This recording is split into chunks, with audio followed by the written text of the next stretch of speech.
አንዱ ምን ይላል? ወደ ቤቴ ስገባ ልጄ ስቅስቅ ብሎ እያለቀሰ አገኘሁ ከክላስ ውስጥ። ልጄ ምን ሆነህ ነው ስለው ፍላን ጎረቤታችን እኮ ሞት አባዬ፣ በጣም ነው ያዘንኩት ብሎ አሁንም ስቅስቅ ብሎ አለቀሰ። ከዛ አረ ልጄ ምን ሆነህ ነው? ትልቅ ሰው አይደል እንዴ እሱ? ቢሞት ታዲያ ምን ችግር አለው? ለሱ ብለህ ታለቅሳለህ? እኔ ቢሞት ራሱ እንደዚህ ብለህ አታለቅስም ምናምን ይለዋል።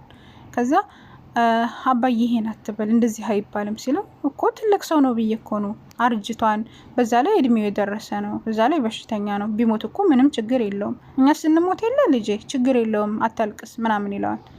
ከዛ አባዬ አዎ አንተ ብትሞት ምናልባት እንደዚህ ላላለቅስ ይችላለሁ አለው። አባትየው በጣም ደነገጠ።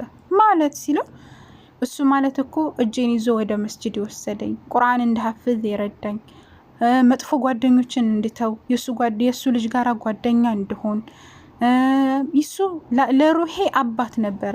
አንተ ደግሞ ለጀሰደ ነው አባት። እኔ ለጀሰደ አባትማ ማንም ሊወልድ ይችላል እኮ፣ ነገር ግን ለሩህ አባት የሚሆን ሰው ነው አባት ማለት። ትክክለኛ አባት ማለት እርሱ ነው። አባዬ አንተ ወለድከኝ እንጂ ሩሄን በምን እንደምታርፍ አልነገርከኝም። መስጂድ እጄን ይዘህ አልወሰድከኝም።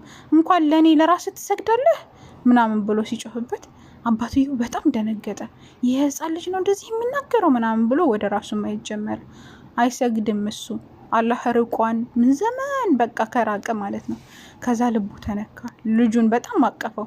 ይቅርታ ልጄ ልክ እኮ ነህ፣ ያ ረብ አላህ ይቅር በለኝ ምናምን ብሎ የዛን ዕለት ልጁን ይዞ ወደ መስጂድ መሄድ ጀመረ። ቁርአን አብረው መቅራት ጀመሩ። ራሳቸውን ወደ ዲን አስጠጉ ማለት ነው። እና አባትነት ማለት መውለድ ብቻ አይደለም። ትልም ይወልዳን ይባል የለ፣ ትልም ይወልዳን ይላሉ የሀገራችን ሰዎች ሲተርቱ። ተረት አይደለም እውነት ነው። አንድ ሰው ስለወለደ ብቻ አባት ሊባል አይችልም። አባት የስም መጠሪያ ብቻ። ነገር ግን ማሳደግ መንከባከብ አለበት። ሀቁን ማሳየት አለበት። ቁርአን ማቅራት የሚችለውን ያክል መጣር አለበት። አባትነት በዚህ ብቻ የሆነ ስለወለደ ብቻ አይደለም አባት የሚባለው።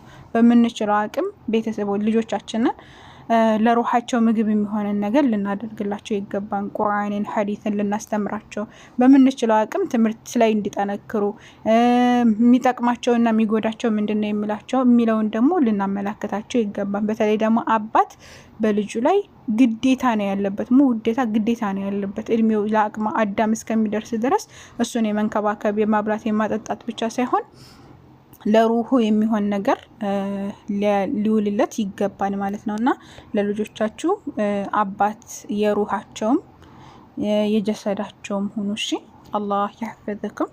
ወሰላሙ አለይኩም ወራህመቱላህ። እንደተማራችሁበት ተስፋ አደርጋለሁ።